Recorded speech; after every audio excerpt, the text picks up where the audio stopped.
You are now listening to the Come to the Table podcast with your host, Sean McCoy, where each week he invites a guest and welcomes them to the table to discuss any and all topics. First and foremost, Christians are called to love all people, and one of the best ways to love them is to sit down, talk with them, and listen to what they have to say. Thank you so much for joining us on this journey. All right, everybody, so welcome to another episode of the Come to the Table podcast. I'm your host, Sean McCoy, and I'm very excited to be here. Very excited to talk about this subject, and I have somebody on that was stirring in me, that somebody that I have to say that I've never actually met in person, but that I've gotten to know through another podcast. So here's a free plug for the Mixed Mental Arts podcast. Hunter Motts and Brian Callen, I've got to know Hunter Motts to some degree through email and conversation. It's a great sentiment. It's a great podcast. It uses intellect and stories and all these wonderful books and have these wonderful ideas, trying to get it out into society to help us from a collective, and just a great avenue for things like that. I'm kind of a nerd that way. I love that kind of fun, intellectual science type, technology type stuff. And so there was a lady I met through that. Her name's Cate Fogarty, and we were part of this little small group where we're going through these belts, and I've got the chance to listen to her speak. And then when I started thinking about the idea or the subject around women and around gender and stuff like that, hers was one of the first people that popped up in my head, having heard her speak, and just thought, I think she'd be great. I think she'd be great to come on. So I reached out to her, kind of said, hey, I'm doing this podcast. Here's kind of the idea. Would you like to be a part of it? She said yes. And so that's kind of where we are. And so as we go into this, the idea behind this podcast is to talk a bit about gender roles and women and anything around that. If you've had a television or you've been around social media, especially lately with the Me Too movement and things of that nature, and just how we're putting a lot more emphasis or a lot more awareness around workplace environment, and just how women are being treated in general is a big part of it. So we're going to try to talk a little bit about that, possibly some other things, and kind of let this go wherever it takes us. But the idea, and look, I want to be clear to all the listeners out there as I get ready for this. This is not an attempt to villainize or to point or to create victims and aggressors as far as that goes. It's really to have, again, we're trying to have a conversation. And it's important for us to listen. And we need to listen. Is Cate represent every woman's story in the history of the world? No, but she represents her story. And I think if you can give her the respect and opportunity to let her tell her story and listen to what she's saying, that is the essence of what we're trying to do here. That is why we're here. Give her that opportunity to tell her story and listen to it, and ask yourself where you fit in or how things fit in, all of those things. That's really what we're trying to do here. So I'm going to go get a hold of Cate, and then we'll start this, and we'll be right back. All right, everybody, let's welcome Cate Fogarty to the podcast. Cate, how are you? I'm good, Sean. How are you? I'm doing well, thanks. And you're coming to us from Los Angeles, right? That's right, Los Angeles. Yep. And I'm in Houston, and this is our first podcast that we're doing remotely. So bear with us, and we're just going to cross our fingers and pray that there's no overwhelming technical difficulties. So I'm kind of excited to see how this works. And so to that, we're going to start out, Cate. One of my other favorite podcasts, I'd mentioned the MMA podcast, but one of my personal favorites that I talk about a lot is a Team Never Quit podcast by Marcus Luttrell and David Rutherford. And one of the things they do is this Mad Minute, where they start out by getting kind of the collective and intellectual juices flowing. So our version of that, and this is a side plug for them, hey, that's a great podcast too if you want to listen to that. They don't know me. They don't know that I even exist. So I'm doing that for no other reason than because I think it's a great podcast. And so in that sense, we're going to a little bit of an homage to that. I have some questions for you, if you're willing. Sounds good. All right. So this kind of a get to know. So Cate, what is currently your favorite TV show? Currently my favorite TV show. That's a hard one. I don't watch a lot of TV, but let's see. I am watching Lady Dynamite. Okay. It's a Netflix TV show with Maria Bamford, and I love it. Nice. She's a comedian, right? Yes. Yeah. She's a comedian from Minnesota. Oh, there you go. And that's your home state, if I remember correctly, right? Yes. Right. Yes. I relate to her. Gotcha. Well, very cool. Very cool. Yeah, I had not heard of that. So there you go. So I do have a little side question. Do you have an all-time favorite TV show that from when you were a kid or any time? I mean, there's so many. When I was a really little kid, I loved Bewitched. I was pretty Nice. obsessed with Bewitched. Gotcha. Yeah, and then I love Psych. I love Psych. I love yes, I love that. Yeah, I love that's one of my. There's a movie that just came out for Psych, if I remember correctly. I just heard about it, and I was like, oh, probably need to watch this movie. Yeah. Yeah, I love Game of Thrones. I love I love Ozark. I'm only thinking of new things right now. That's okay. But Bewitched isn't new, but I hear you. Yeah, Bewitched was old. Yeah, I love a lot of TV. Even though I just said I don't watch that much. I don't have live television. I have Apple TV and Netflix and all of that. So everything is recorded. So I'll watch a show just like straight through is usually what happens. I love The Good Wife. Gotcha. Which is a show I didn't think I would like, but I love it. Juliana Margulies, I think, is the lead in that from ER. Yeah. Well, no, very good, and it's interesting because that's how TV is changing. It's a little bit of it's a good example of how conventional television is starting to go more and more by the wayside. So definitely an example of that. Yeah, absolutely. Cool. Okay, so next question: what movie title best describes your life? Oh, like an existing movie? Any movie. If a movie title were to describe your life, anything that comes to mind? I think The Long Journey Home. Is that a movie? I think. Yeah. I think that's a movie with a dog and a cat. Yeah, they get lost and then they make their way back. I remember I read that. I remember reading that book in high school, if I remember correctly. Like 2 dogs and a cat. Yeah. Right. Yeah. I think so. It's been a long time, but I think the title definitely describes my life. Nice. Okay. Well, good. Okay. Well, the third question. There's 5. There's a couple more. What was the last time you changed your opinion or belief about something that was major, or had a major change in your belief on something? Yeah. So I think probably like in the past year with mixed mental arts, like it's exposed me to a lot of ideas and different opinions and made me question my beliefs. I've definitely had a shift and a lot of it was stuff that I guess maybe I didn't really understand. And then when I started to understand it more, I was like, oh, wait.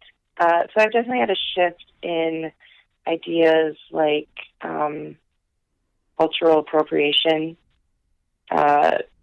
shifting from that always being a bad thing to, wait a second, there's a lot of great things about cultural appropriation. And then, yeah. And also just like ideas of the government. I was telling another MMA person not too long ago, he was in town visiting, and I was talking about politics, and I've always been pretty liberal, and liberals really like laws to make people do things. And through MMA, I've started to think, well, maybe we don't have to legislate every single thing.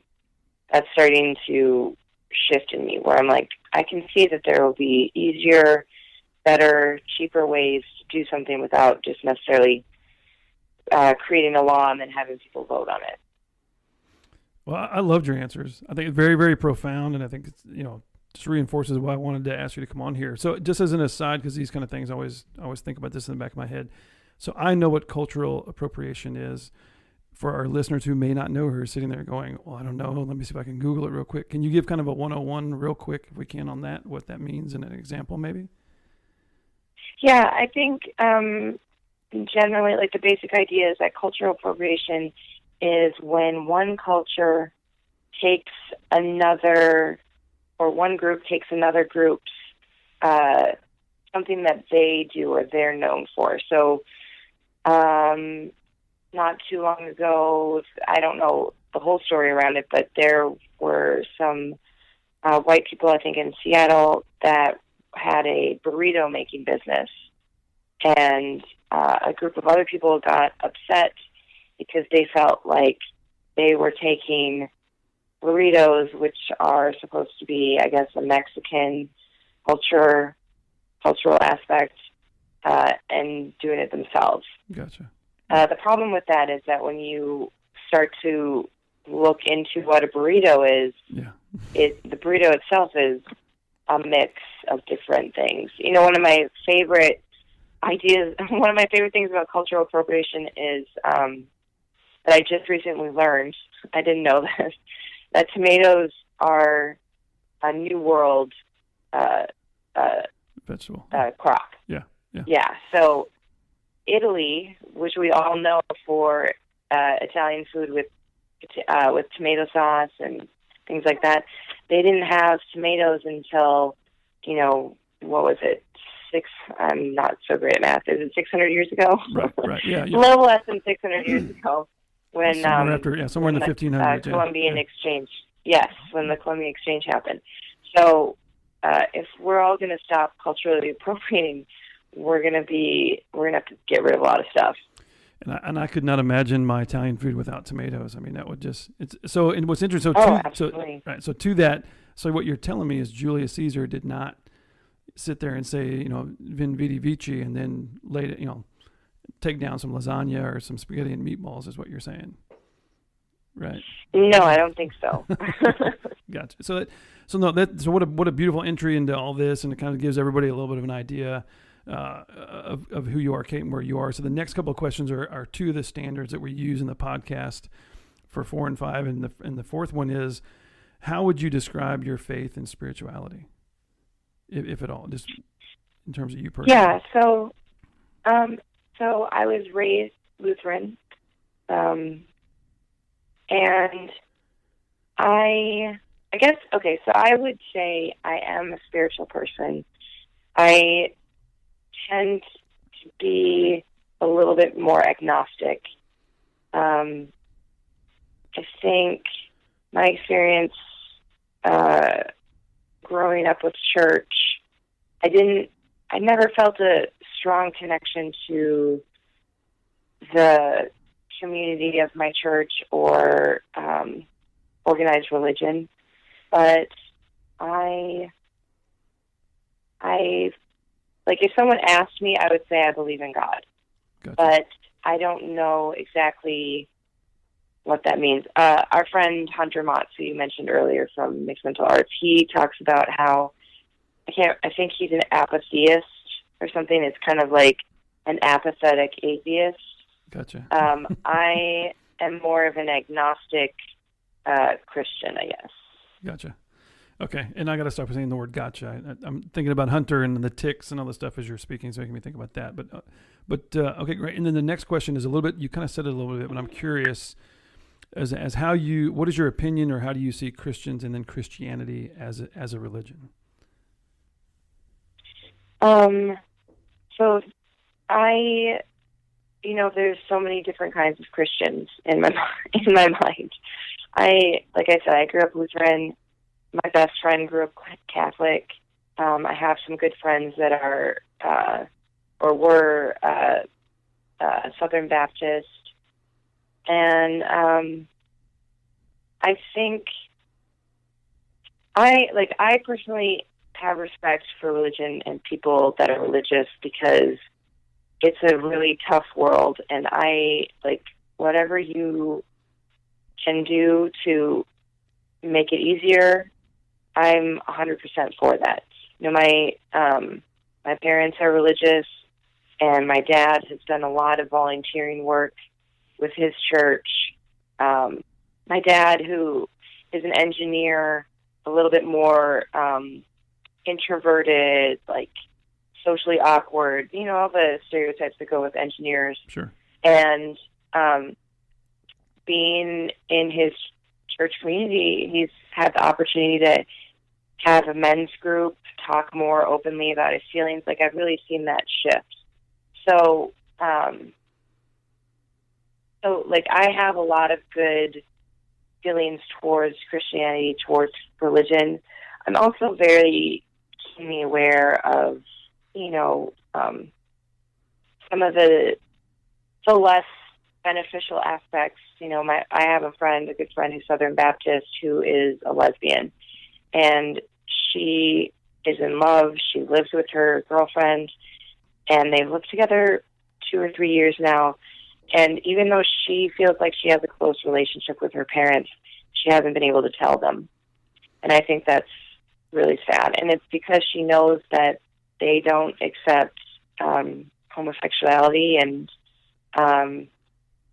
she's just scared to change their relationship in that way.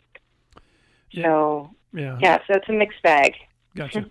No, and fair enough. And that's so definitely appreciate you telling us your thoughts on that. I think it's one of the things we think is important, is to kind of lay down that perspective for people. And it's really interesting how many people kind of come around that same sentiment. They see the good in it, and then they see, and there tends to be there's this negative kind of shadow. And that's a big reason why we're wanting to do this, is because that's, these are people that grew up around, and a lot of people grow up Lutheran, and they grew up Pentecostal, they grew up in a Baptist church, and then somewhere they miss that connection, they miss that aspect of it. And my story, as a lot of people know, is kind of the opposite. I did not grow up in a religious household at all, and so then it became something for me later from a relationship standpoint. And so I was like, oh, great. So there's kind of the basis, a little bit of get to know Cate and all that good stuff. So hopefully that gives everybody out there an idea of who she is. Again, kind of the sentiment around what we're doing. We're it's not necessarily fair for Cate to represent all women, but in a sense we do. Whenever we do things, when I do something as a Christian, if I say something on this podcast as a Christian, it can be taken as a collective. If she does something as a woman, it could be taken that way, and vice versa. So we're going to go with what we got, and I think we got a pretty good person to talk to about these kinds of things. And so on the lines of being a woman in this society and being a woman. We talked a little bit earlier before we started recording, and I think it'd be great to talk a little bit about because we could talk about women in general on so many different subjects. I think it'd be great to talk about your experience from a professional standpoint, because you are a professional and you've worked in the workplace, and kind of what your experience has been around being a woman in the workplace, and how that's played out for you in your life. Yeah. So,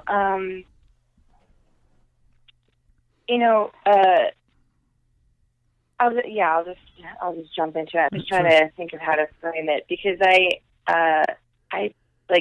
am happy to represent women, although not all women would be happy to have me represent them.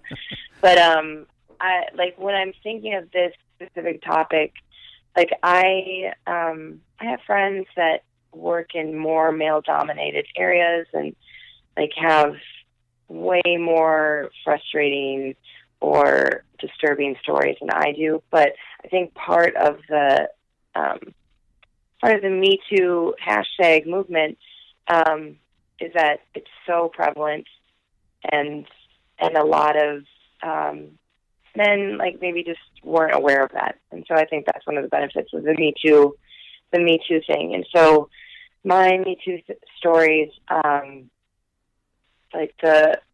the earliest one I can remember is when I was 15. I worked at Pizza Hut, and I basically, the demographic of the store was all of the waitresses and the front end people. Well, probably 80 to 90% of them were female, and then all the cooks, drivers, except for maybe 1 or 2 were men. So it was a split in that. And there was a guy that worked there I was 15, 16, and he was at least twice my age. And he would just be a little creepy. He would just say things to me like, "Oh, you're the only one I can talk to," or "I had a dream about you last night," or "Would you like to go camping?" Stuff like that. And at 15, 16, I wasn't as socially equipped to deal with it. I didn't know how to just be like, hey, leave me alone or whatever. And so one particular time I was ordering a pizza, and I was ordering it from the manager, and I over the phone, and I just said, can you just have somebody else deliver it? If so-and-so is there, can you have somebody else deliver it? I just don't want him to come to my house or whatever. And he just kind of laughed, and he was like, don't be ridiculous. And then the guy that I didn't like was the one that delivered it to my house. Of course.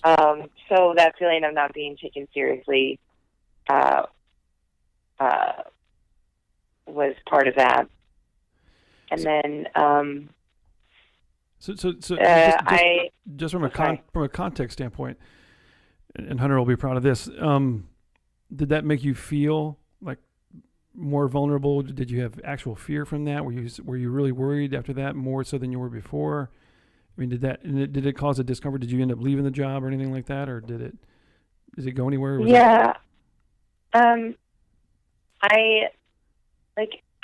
was more of like I just felt uncomfortable. I don't know that I felt like really afraid, afraid for my life or anything, but I just felt uncomfortable. You know, somebody that I kept like invading my privacy or this boundary that I thought should exist between a child, a teenager, and an adult, and then it not being taken seriously by the manager.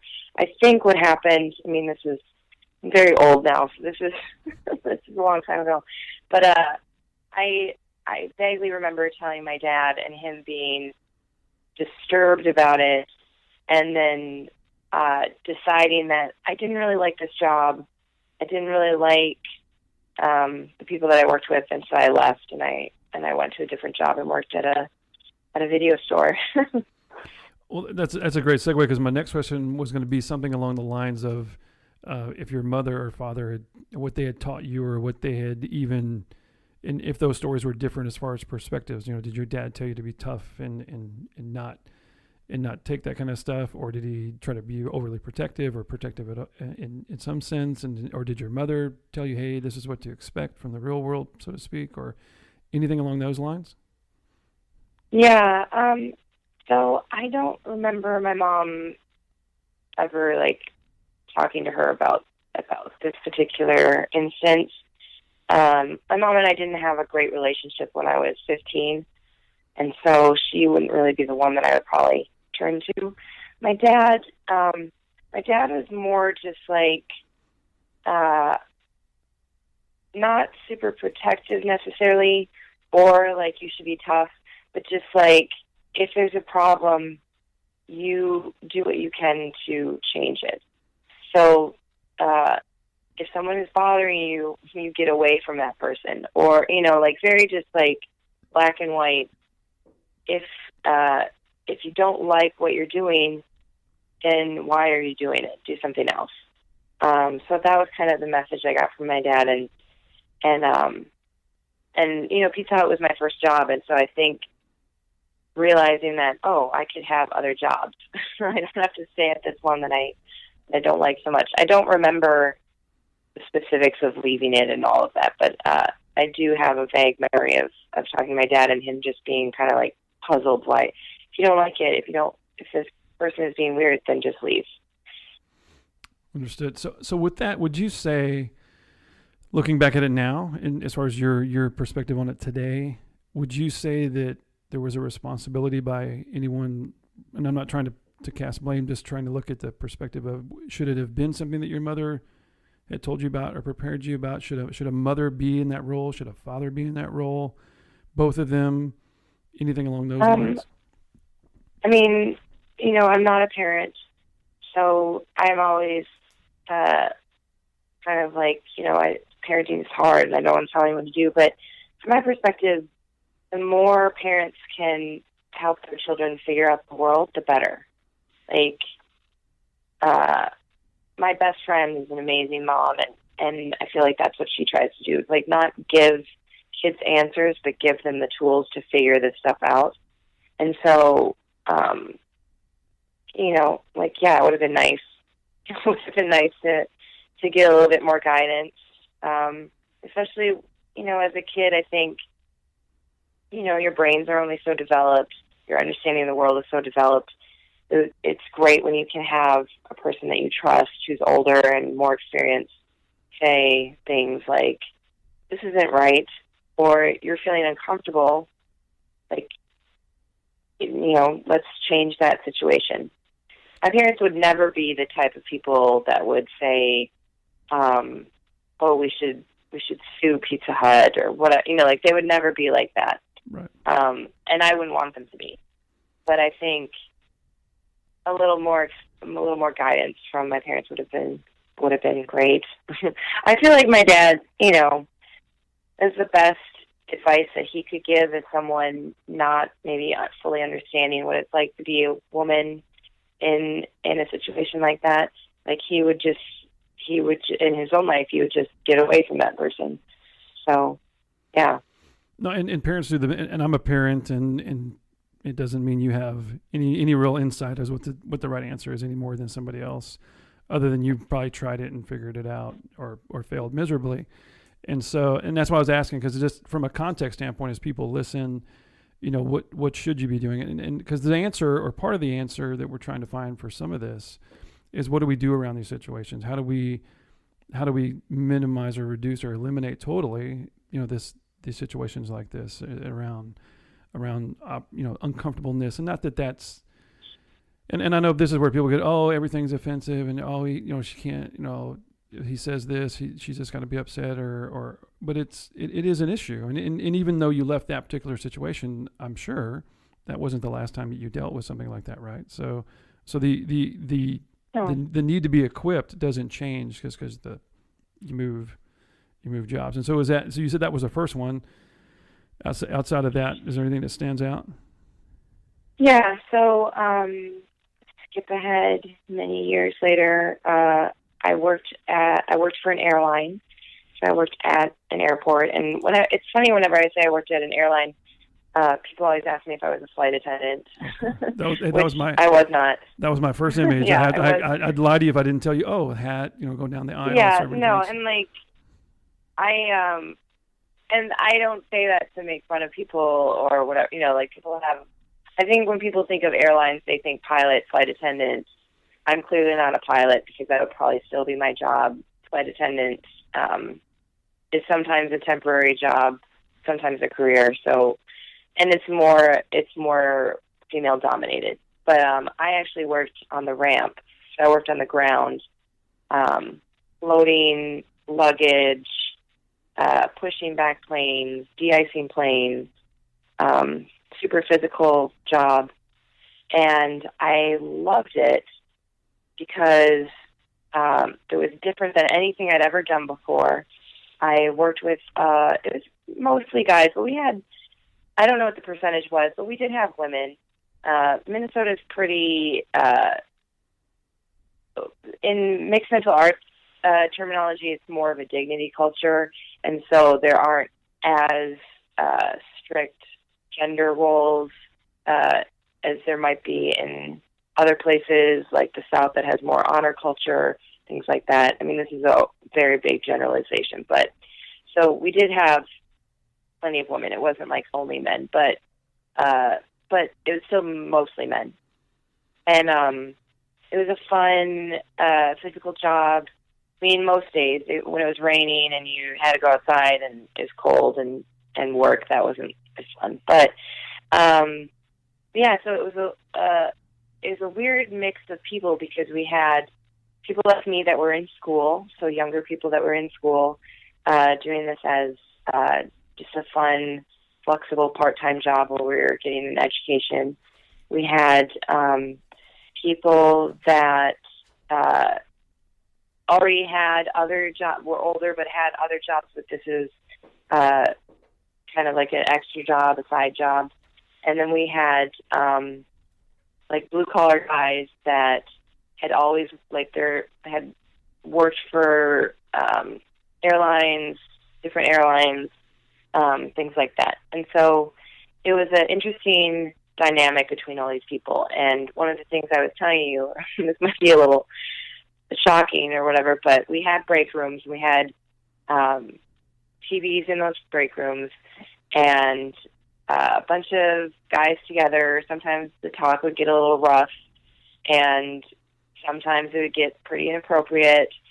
A couple of times, not often, but like a couple of times, somebody would figure out a way to hack the TVs on the internet to put on porn, things like that.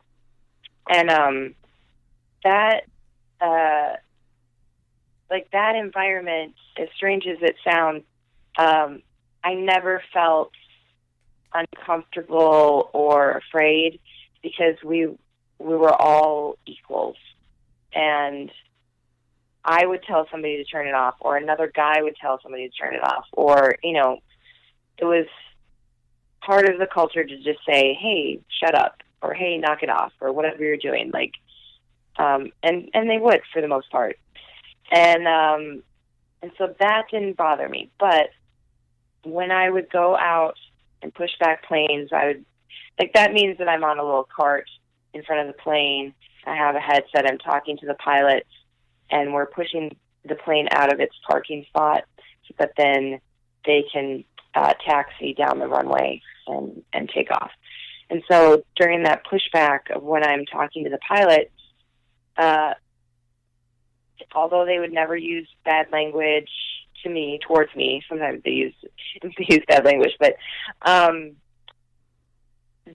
like more than once, a pilot would say something along the lines of, oh, it's a woman, or I don't think we should leave until you smile, or how's your day going? Why don't you give me a smile? Things like that. And that bothered me, because it just felt like they didn't see me as a person. It was more of, I don't know how to explain it, but I was just something there to amuse them, or I didn't have, I just feel like if I was a guy, they wouldn't say, hey, we're not leaving until you smile. Typically, I've never been a pilot, but I would guess that they would not say that to a guy. Yeah. Right. So that's always my story to tell people when guys are like, well, how do we figure out what's appropriate and what's not appropriate? And I'm like, I agree, it's hard. It's very difficult. But a good rule of thumb is when you have power over somebody, you have to be a little bit more cognizant of what you're saying. So to that, so I'm kind of curious so how old were you when you were doing the job there at the airline? I was 26. Okay. So I was there for a few years, so 26 to like 28, I think. So even going back to your Pizza Hut days and anything you did after that, was there ever an element, like in the break room, if the guy who stood up and said, hey, you shouldn't do that, was it ever somebody who did that because that person was known as a Christian or a person of faith, or was that ever talked about, or was there ever, if people came in that? Oh, yeah. How was the atmosphere around that in terms of the break room? Like the atmosphere of knowing that somebody was a Christian, or right. Did anybody make themselves known? Yeah. And if they did, what was kind of the general reaction relative to something like this? Oh, definitely. There were definitely people that were Christians, and we knew it. And I don't remember. So, like I said, it was a. Oh my gosh! A little while ago. Hold 1 second. Yeah, no problem. I'm so sorry about that. Did you hear that alarm? No. Oh, okay. Sorry, my phone alarm went off, and I thought you could hear it. I apologize. Hopefully, you can cut that out. Like I said, folks, this is we're going to go with it. This is live. This is how it all works. It's real conversation. This is how things go. Yeah. So it was a diverse population of people. So the majority were these blue collar guys, but then we did have people that were Christian, and I'm sure we had more people that were Christian that maybe didn't say it or make it as well known. But yeah, I think in general in the break room, we would tease each other, like in a mostly good-natured way. but we also respected each other. And so if somebody was Christian, people would generally feel that they would not be pro putting porn on the TV, or, and same thing with if someone was a woman. And so, like, that's why I feel like saying, hey, don't do that, or can you just turn it off? The others would respect it, because we had this cultural mutual respect. It didn't mean that fights didn't break out, like arguments, not fist fights, but arguments didn't break out occasionally. But it was never, as far as I remember, it was never cultural arguments. It was more arguments about the amount of work share being done, because it was very physical, very difficult job. And if you were slacking, then people would get really upset. They probably really didn't care what you believed in if you weren't doing your part, right? So, interesting. Yeah, it was more like that. Like, we had a guy who was a Scientologist, and I have feelings about Scientology, but he was the nicest guy. He was the nicest guy, and so I never tried to do treat him differently at all because he was a Scientologist. All I knew is that he was a really nice guy and super hard worker.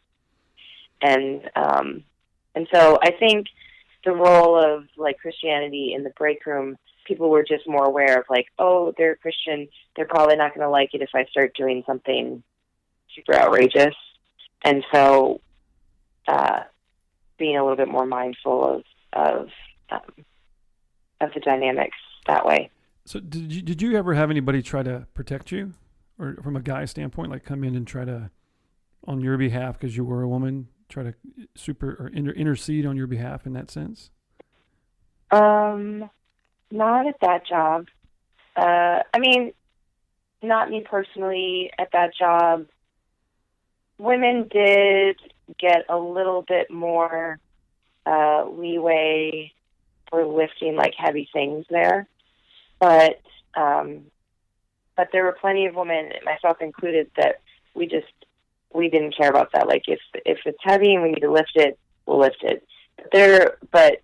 So there were some men that would say things like, I can do the heavy stuff or whatever, and depending on what job we were doing and what was going on, maybe they would, and maybe I would just say, no, it's okay, I'm fine. So that was the only way that way. When I was at Pizza Hut, a customer came in and was really upset with me and yelling, and not me specifically, but the service of Pizza Hut wasn't up to his standards. And so he was taking it out of me, and there was another male customer behind him that stepped in and tried to mediate. And I don't know if it was because I was female, or if it was clearly that I was a child. I was 15, 16, or if he just thought this guy was being rude. But that's the only experience that comes to mind right away. So in that vein, I'm curious about something, because this has been a topic of conversation in my household recently. Nowadays, today, or even as you gotten older, if a man comes in and tries to intercede on your behalf and either kind of stick up for you or get in the way, so to speak, and kind of help you in that sense, would you see that as something positive or something negative, or any kind of reaction around that idea? So it's so interesting that you bring this up, because I just was on the Mixed Mental Arts podcast with Hunter and Brian Callen, and we were talking about honor culture versus dignity culture. And most of the top conversation was about honor culture. And just a brief explanation of honor culture, it tends to be more of what we think of Southern culture. People are very polite, very outgoing, but when conflicts arise, they can escalate pretty quickly. And this idea of once you're in our group, you are a part of our group, and very groupish. And I'm not from that. I'm from a dignity culture which is more individualistic, doesn't care so much about reputation, like defending honor and things like that.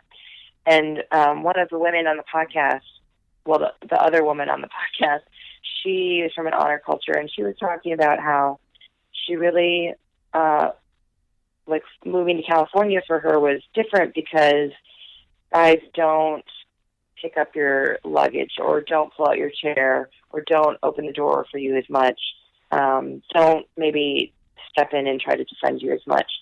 And she really missed that when she goes back to the South or she's with her family and they do that. She really likes that.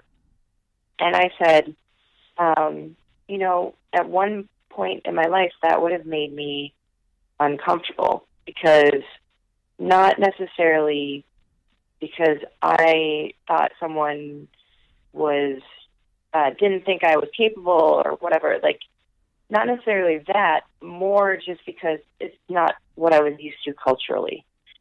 So, like, my dad, he never opened the door for my mom. Like, I mean, if we were walking into a store or something, sure, but, like, he wouldn't open, like, her car door. That was just, like, nothing, or pull out her chair at dinner, like, just things like that, that I was just not raised with and I was just not used to.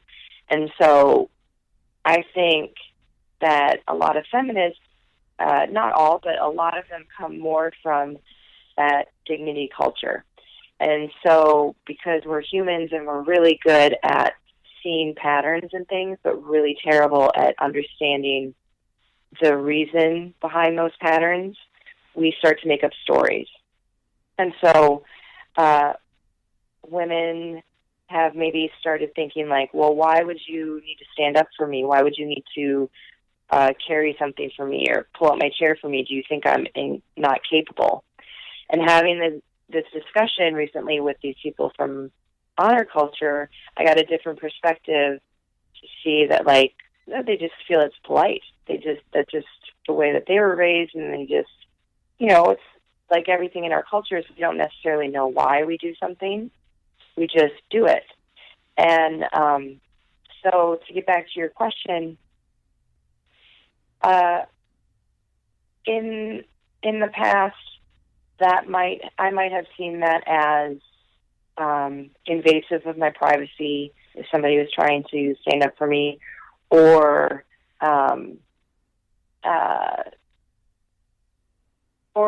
like, do they think I'm helpless, something like that. My perspective on that has changed. And so it's like having someone come to my defense isn't something that I am looking for. It's not something that I'm waiting to happen. But if it happens, I don't view it as somebody invading my privacy anymore, or like, I can see that where they're coming from better. And so I don't know if that answers what you're asking. Oh, no, but very much. Definitely gives a very, very good perspective on it, because, I mean, I'm born and raised in Texas. I mean, I am that guy you're talking about that still to this day will hold open the door for anybody, men, women, and children. And I treat my wife that way on a daily basis. I'm very much, that has very much been a part of me since I was very young. And it was more, it was definitely on the respect side. It's kind of like saying yes, sir, and no, sir, and yes, sir, and no, ma'am. And people, it's always that dynamic. Well, don't call me ma'am. It's not. And I always used to say, well, it's a sign of respect, and it's a sign of appreciation for your age, not out of pity. And so, and then as a father and raising two daughters, and my oldest is 19, and my youngest is 6, where I've seen. And so I'm the guy that wants to. My first reaction is to get in there and be the bull. And if somebody, to your point, dishonors one of my, especially my daughters, and my wife, my first reaction is to defend. But I've taken as my oldest has gotten older, and as I saw it when she was younger. My job though was to bring her, is to equip her, is to not. And where the dynamic has changed for me in terms of that, and how I've started to look at it, and how I think we need to look at it, both as men and especially as men of faith, and And you have to understand too that part of this is there's a Bible verse that always sticks out in my head. It's in Ephesians, and everybody talks about the Bible verse saying that women should submit to their husbands, and it's a sign of controlling, and it's just, men just want to be in charge, and so that's how men wrote the Bible, because you're just interested in that. The verse that everybody leaves out is the next one, which is in Ephesians 5:25, which talks about men, and our command as men that are married is that you should treat your wife like Jesus loved the church. That's how you should love them. And what did Jesus do ultimately was give everything and sacrifice his entire being for the church. And so that's how you should love your wife. And so that's that's the commandment from your family standpoint. And as I read that, I'm like, okay, that is where I like that idea, and I believe in that. I think it's a beautiful dichotomy from a relationship standpoint, and it charges me with what I should be doing and gives me what I think, to be fair, is a greater burden and is a greater responsibility relative to that relationship. That said, my daughter doesn't need me to fight all her battles for her. My wife doesn't need me to fight every battle for her. And if we don't allow them to do something and be a part of their own lives, and it's just me in front of everything as a guy or as a dad and as a husband, I think there's a balance there. And I think that's where a lot of us get it wrong. And look, my first inclination, if you were to show up at the airport and I was there and you go to pick up a heavy bag and I didn't know you, I'm going to reach over and grab that bag. And I've done that, and I've been fortunate to travel overseas, and you stick out like a sore thumb. They know right away you're probably from the United States and you're probably from the South, because I see a woman struggling with her bag in an airport in Beijing, and I'm going to reach over and grab it and pull it off. And there's 20 guys standing there, and they're looking at me like, "What are you doing?" And so it's a very interesting dynamic. But I think it's still a balance, because I think what happens is if you're used to being the one who's always in charge and doing things, and you're having to do things for them, I think there's a proclivity, especially from a male standpoint, that okay, well, I'm in charge, I'm the dominating force for whatever reason, and so then it becomes more domineering rather than it is relational. Because, like I said, my hunting buddy is my daughter. She's my best hunting buddy, and that she can do these things. She can do all these things, and it's not that she can't. And to allow her to do that and prepare her for that, and prepare her for going out into life, and equipping her. And you kind of alluded to it as part of the dignity culture, that you are doing it on your own. But I think it's my role, and I think it's a role especially in this society, that we have to. I think it's our role to equip and to support and to help bring along. But I think we have to ultimately respect women and respect them and allow them that opportunity to be the driver there, to do that job that we look over and go, oh, shouldn't that be a guy driving that thing? And, loading luggage, that should be a guy's job, right? And if it's not a guy, okay. Just like a CEO of a company or a professor in a university. And if you look at, because I think what the struggle was before was that it was that idea of them not respecting your ability to do that job is really where the struggle was, right? You wanted them to, I can do this, respect me for this job, and not look at me like, oh, here's somebody that I can, hey, sweetie, can you smile for me? Because I need a smile before I take off, right?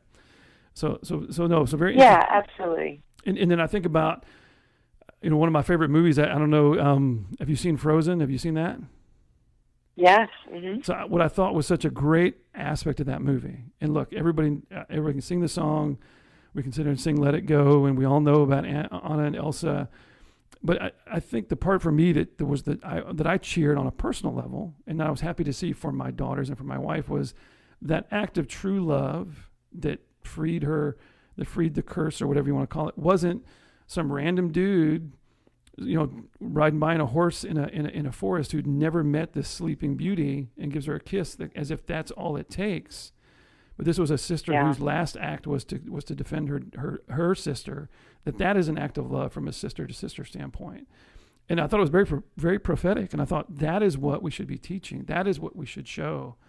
And she still had the guy that Sven, that she was in love with, and who knows where that goes. But that wasn't because it built it up to okay, here we go with another Disney ending where the guy comes to the rescue because the guy has to rescue the girl because she trips over or she can't handle it or whatever. And so I thought that was such a beautiful example of where kind of the mindset needs to go, at least on a contemporary basis, or at least as a new way of looking at it. Or what I think is, to be fair, is to be the way that is what we're asked to do. That is even from a faith standpoint, in terms of how we treat all women, because it just bothers me personally to think of that discomfort for women, and I think it's fair to say too, and I do want to, because one of the things around this subject that does get a little testy is it can be looked at as if, well, if guys would just get their stuff, it's all guys that are doing this wrong. Guys.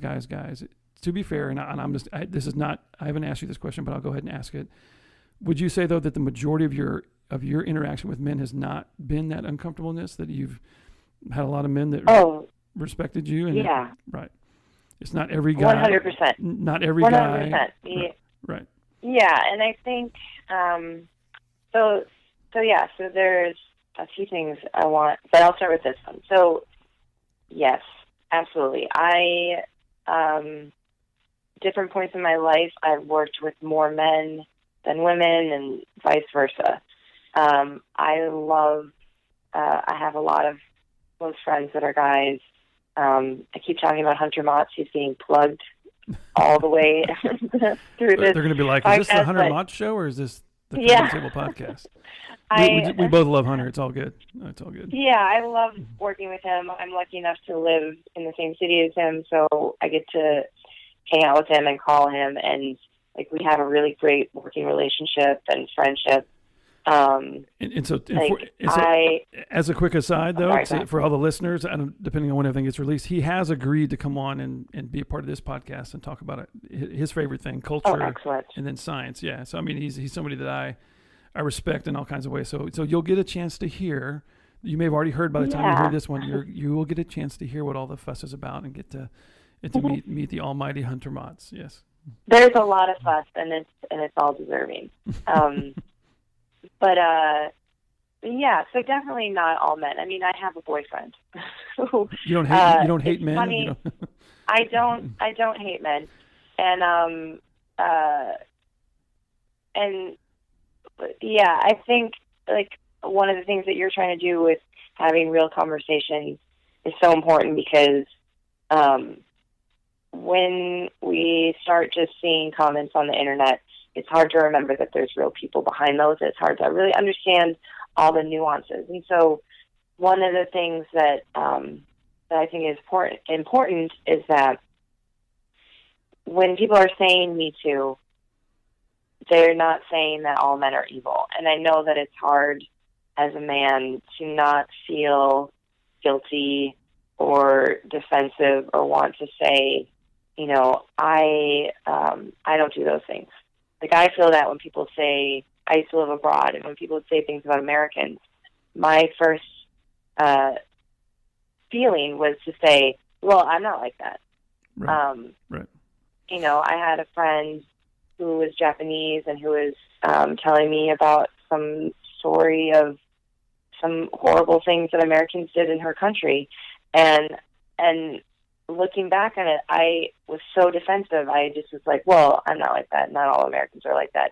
Instead of giving her the opportunity to hear her story and express her concerns and her feelings about it. And I think that is really what the whole Me Too thing is about, is that for a long time, there hasn't been a place for women to express these things.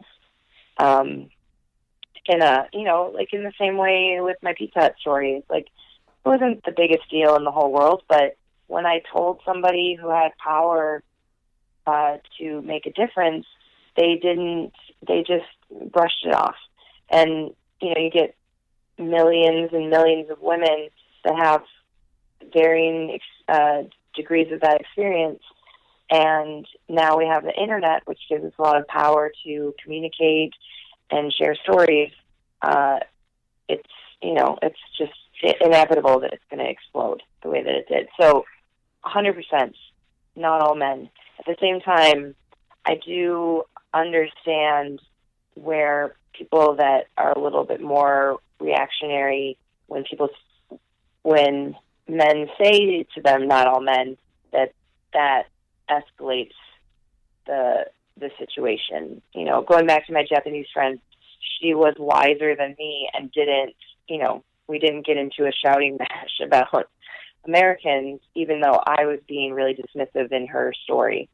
And so, yeah, so I think I think it's just a balance. Like, we just need to learn to talk about these things and learn that when somebody is telling you a story about their experience, that it really doesn't have anything to do with you. And wait. hopefully You're telling me it's we'll not be about able me? You're saying it's not about Yeah. me? Yeah. What? Okay. All right. I know. Okay, sorry. I wish everything were about me most of the time. Right. But yeah, and then hopefully we'll talk long enough to have an exchange, get to the point where somebody can say, "I'm really sorry that happened to you. That's not my experience," or "I try not to be like that," or like whatever, so that it can become a discussion instead of just a shouting match. And then, one of the things I wanted to say about carrying heavy things. So this is my Minnesota culture. I was in an airport. A woman getting off a plane that I was on was carrying her carry-on and a baby in a what are those called? The car seat. Car seats, yeah. Yeah, and she was half my size, and so she didn't speak English.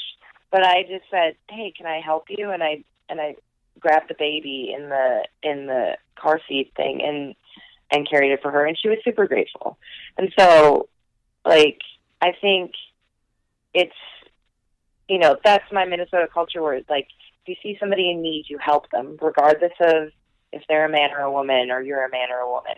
And so part of me can really relate to that idea of honor culture, where you see women and that's just what you've been taught. Like, you should help them carry their things. And so having this discussion and this cultural exchange between people, we can start to see each other's point of views better. And so, my boyfriend is Italian. He's from New Jersey, Boston area, a little bit more honor culture than me. And I've just let him carry everything I have. I'm just like, it makes you happy. I don't mind it. Sure, go ahead. But I am a massage therapist. So I'm carrying a heavy table around. And, a lot of my male clients always ask, like, can I help you? Or because they feel like they should help me carry this heavy thing. But to me, in that situation, it's inappropriate because they've just had a massage. Their muscles are a lot more loose. If they pick up something heavy in an incorrect way, they could hurt themselves. This is my job. I'm used to it. So I just politely say, thank you, but it's not a problem at all. And that is a tough one, because that type of scenario for somebody like myself, your inclination for all kinds of reasons is, oh, can I help? Or do you need help? Or I can do that. And then there's that idea that it may be a little easier for me to do it physically. Maybe it's more difficult, or, it becomes it's a paradox, and it is difficult. I can tell you on a personal level to kind of process that and go, okay, to your point, that's your job is not to ask her if she needs help. Your job is not, let that go. And it can be difficult. Well, I mean, when I say inappropriate, I don't mean that they're being inappropriate. I think no, that's your job. That's what you're doing. That's part of the job. Yeah, so. I meant it's inappropriate for me to let them carry it. Sure. No, yeah, I got that. Like I said, like now that I've had a different perspective, if a guy asks if they can help me, that I know, like if a stranger asks me, I usually just say no. I say thank you, but no. But if a guy that I know asks me, can I carry this or whatever, I'll say sure. Like, sure, go ahead. So I don't, now that I understand their thinking better, there's no question in my mind why they're doing it. Like, they just want to help me. They're my friend, or they're somebody I know, or whatever. So, there's plenty of people, like, this goes back to the whole, like, when people come at you with their story or their feeling, it's, we have to remember that it's not about us. And so, sure, there's plenty of women that if you offer to carry something for them or open their door or do whatever, they might react negatively. And that's really on them. My personal opinion is that we should all cut each other some slack. If somebody asks me if they can help me at the massage table, but I, in my mind, know that they shouldn't. I can just politely say, oh, thank you. No, it's totally fine. This is my workout for the day, or blah, blah, whatever. Whatever I can do to make them feel more comfortable.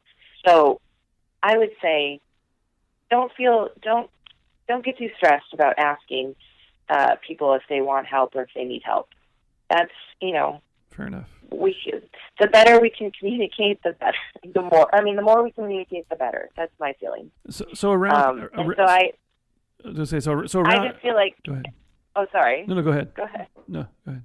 Well, I was going to say, I know that I'm not representing all women and all feminists, but this is the one thing that I think that all women and feminists do need to realize is that men, we don't necessarily know the perspective of men either, and that's what we have to remember. And so when a man says something that, and I'm not talking about inappropriate stuff, I'm talking about just basic, can I help you? Or, I've had guys see me checking my oil and ask me if I need help. I'm literally just checking the oil to see what my oil level is, and I don't need help. But to just understand that, they have a whole different set of perspectives and cultural intuition that I don't understand, and so I can just, the best I can, just appreciate that and be as polite and courteous as possible. I think that's a good rule of thumb for most things. So, amen. So to that, around communication, I have a question. Has anybody asked you? Because one of the things that I did with the Me Too movement is I actually asked my wife. I said, "Hey, do you have any stories? What is your?" Because that really wasn't something we had actually talked about. And so, in the spirit of what this podcast is meant to do as well, in addition to just listening to us around the table, part of the hope is that somebody will take this and invite somebody to the table, proverbial, maybe actually, literally or figuratively speaking, and say, okay, well, what is your experience, or have you dealt with this? And to your point, listen to what they're saying. Has anybody asked you in lieu of this movement around your experiences other than this one, obviously, and or have you heard of anybody having conversations around that idea? Has it spurned anything around that? Yeah. So the first part, no one has specifically asked me, "Do you have a Me Too story?" except for you. But I have, and full disclosure, I didn't participate in the hashtag on Facebook or Twitter, and not because I wasn't for it. Definitely for the exchange of stories. I just I am pretty open about talking to people about things that have happened in my life, and so I felt like I'd already had venues to do that, opportunities to do that. On our Mixed Mental Arts Facebook group, I had shared some stories, and I've talked to people personally. So for me, I didn't feel the need to also do the hashtag, and it wasn't like a political feeling or anything like that. I was just like, I think it's a great movement, and I am happy to hear other people's stories, but I've also shared a lot of stories. It was also an emotional thing too, just the overwhelming floodgates of so many women sharing personal stories, sometimes really difficult stories, or just every woman I know on Facebook putting Me Too, and just realizing this has literally happened to every woman I know. So to your question, has anyone asked me specifically if I had a Me Too story? No. But I also feel like people that know me, I've shared, quote unquote Me Too stories with them in the past. And so there wasn't as much of a impetus to do it. But yes, definitely there's been lots of conversations. My best friend who is conservative, we've been best friends since we were 16. We're very different, but we have this amazing friendship. she called me up afterwards, like the next day or something, and it surprised me a little bit because I didn't know how she would react to it, because, sometimes we have very different reactions to things that happen, and I'm so surprised. But for this one, she thought it was really amazing, and she was saying that she was listening to the radio, and they had a call-in section where, we're just calling in and sharing their Me Too stories, and she just thought it was fantastic that women were finally getting a chance to share these stories that a lot of women had just not shared because they were embarrassing, or they didn't have an opportunity to share them with anyone in a systemized way. Well, and that's important. I think so. That it seems to me like there's the validation, in a sense. That's the word that keeps coming up in my mind as you're talking about this, around that experience, and around it. Kind of makes me think of what you told us earlier, that the guy, he didn't validate your concern with the guy coming to your house. He just dismissed it, and to be dismissed, that's a terrible feeling, right?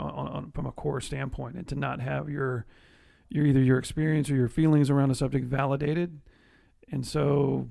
So do you think, would you encourage people at this point, even though the kind of the hashtag has come and gone, I still think now is where the real work can be done, I think, because it's now not just something that's popular, that in the shadow of that, to take a moment out, would you encourage, and again, not to speak for everybody, but just as your thoughts, would you encourage, a man to, within reason from a relationship standpoint, obviously, to ask a woman that he's comfortable with, that he knows and is comfortable with, to help them tell their story, or anything along those lines, or should it be through social media, or should it be through some other medium, or how best to have that conversation, do you think, going forward?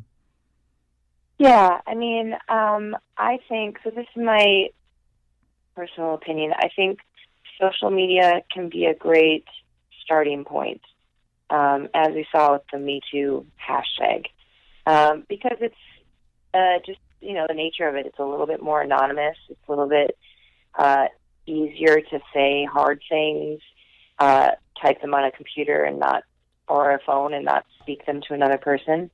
So I think social media definitely has its place.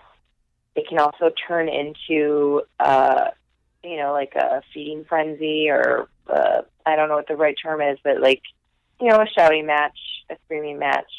So it's limited. So I think it can be a great starting point. It can be a great way for people to connect, strangers connect, for people to get the idea of how massive this issue is. But I think for sure, I definitely think that people should talk. People should have conversations. And I think that you should go to your comfort level. So you felt comfortable enough to reach out to me, even though we've never met in person, but we've had some, quality exchanges online. And I think that's awesome.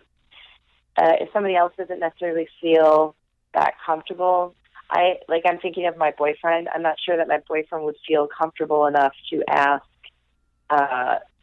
for instance, his mom or even me, to do that. I've definitely shared stories with him, and he's been open to it. But as far as asking, I'm not sure that he's at that comfort level, because it hurts him to hear when people that he loves have been hurt. And I understand that. So I think whatever comfort level you're at, or whatever stage you're at, that's a great way to start. And the more that we open up these conversations, and the more that we get each other's perspectives and stories, we'll all become more comfortable. And, as Hunter says, I keep plugging Hunter, but a family is only as thick as its secrets. And so the more that we can bring this stuff out, in our individual families, in our human families, or our religious families, whatever kind of family, the more we can bring this stuff out to the light and just talk openly about it, the less power that darkness will have. And the more we can figure out together how to fix things. Like, I don't think that women are the only ones that, I know that women aren't able to figure this out by themselves. It has to be a conversation. We have to get multiple perspectives because we're all biased. And if we want the best solution, we need all of those different perspectives to come into play. And this is where I would say to that, in the context of how you approach that as well, I think that the thought that kept coming into my head when you said darkness was the light. In the light, the best way to shine light, in my opinion, is to love people.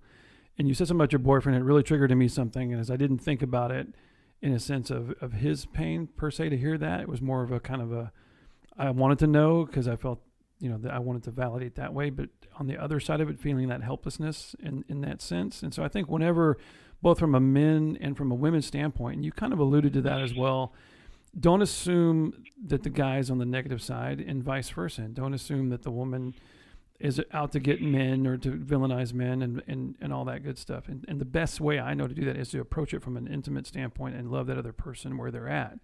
And from a Christian standpoint, that is the greatest commandment that we have, and that's how we should go to that. And on that as well, I'm going to make a promise, because one of the things that we have through our church is we have a small group that we've been a part of for a long time now. It's very intimate. There's 6 couples. We're very, very close. We do dinner every month, and we share all about parenting and all this other stuff. Really, and the ladies go do stuff. The guys go do stuff once a week. The women do, and it's not just fun stuff. It's really kind of what we're struggling with, where we are.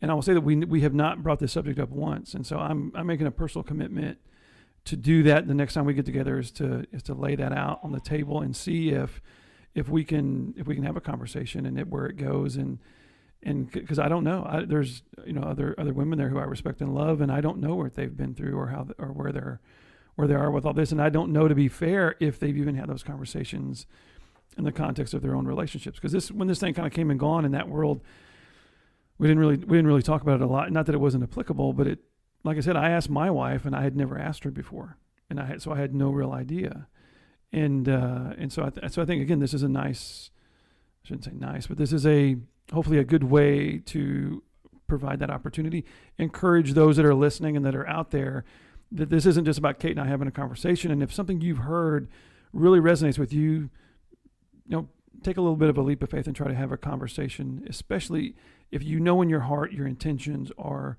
honest and pure. I wouldn't ask some random lady walking down the street if you don't know her, right?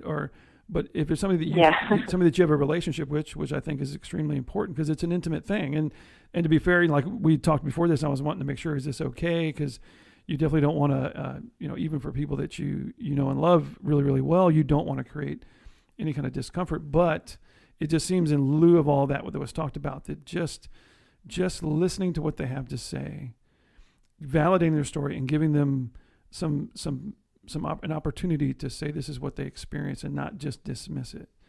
So, and that can be hard because it's challenging, because then it's like, well, then I can't say something. And I grew up from the time I was 90, I shouldn't say grew up, but my personal life, when I joined the Navy on, all I can tell you, and even in corporate America, I cannot tell you how many times I've been through training about equal opportunity and sexual harassment. And it's been over in my personal life, professional life. It's all I've heard for the last 26 years.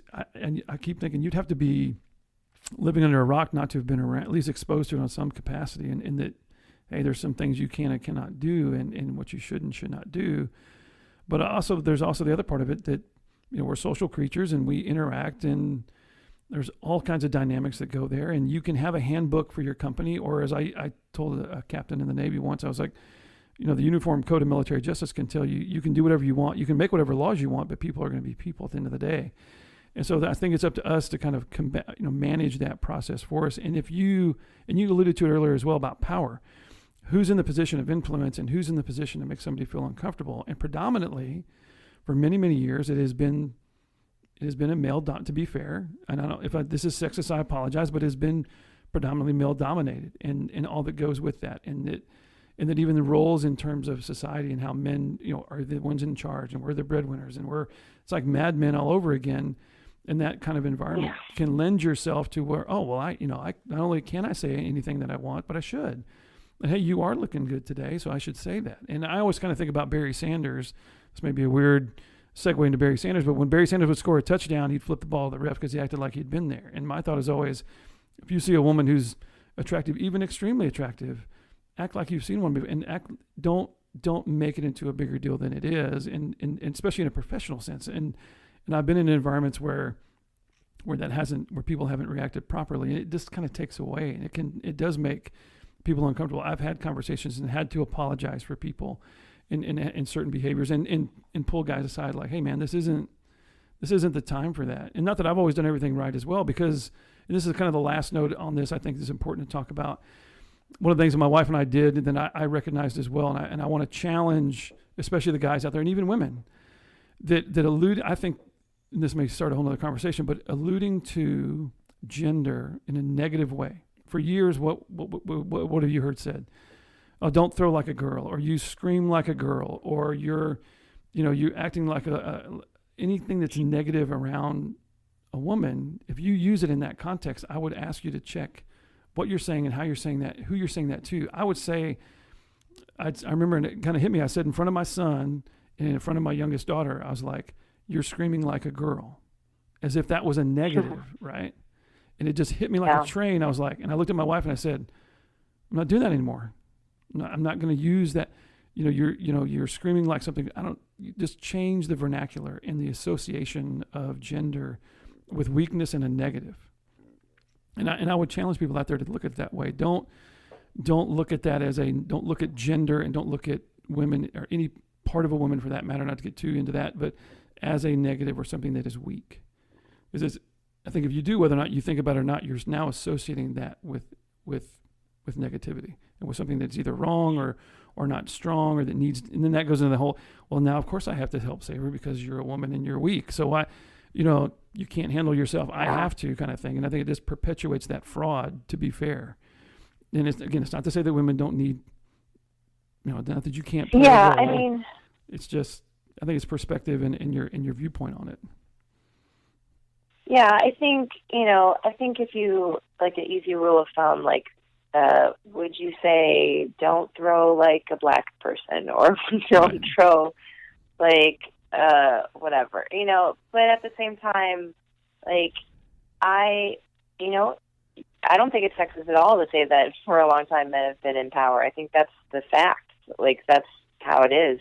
So it's not sexist. And also, like, it's, I'm a very strong person. I work out all the time. My boyfriend never works out. If we arm wrestle, he's still going to beat me. Like, that's just the fact of the life. Like, I'm taller than him. I work out more than him. And he's just naturally stronger than me. And it's just the way it is. And that's, that's not every man is stronger than every woman, and not every woman is weaker than every man, but in general, that's the facts of our biology. And so it gets back to that cutting people a little bit of slack. Like, if people see me as a woman, most people look at me, I'm very tall, I look strong. Like, I don't think most people look at me as physically helpless, but I have a lot of friends that are tiny, and like, if somebody looks at them, I looked at that woman with the child and the luggage who is struggling to walk off the plane, and I thought, she can't handle it, and I offered to help her. So cutting each other some slack. Like, I don't jump too far down anyone's throat if they say something like, don't throw it like a girl. I might make a joke or make fun of them, but I think it's important to understand that none of us created this culture. None of us created this problem. We are just in it, and we're all just doing the best we can to figure it out, and it's not going to be solved overnight. We can only just do baby steps and cut each other some slack and try to get each other's stories. And I think it is shifting, and it will get better.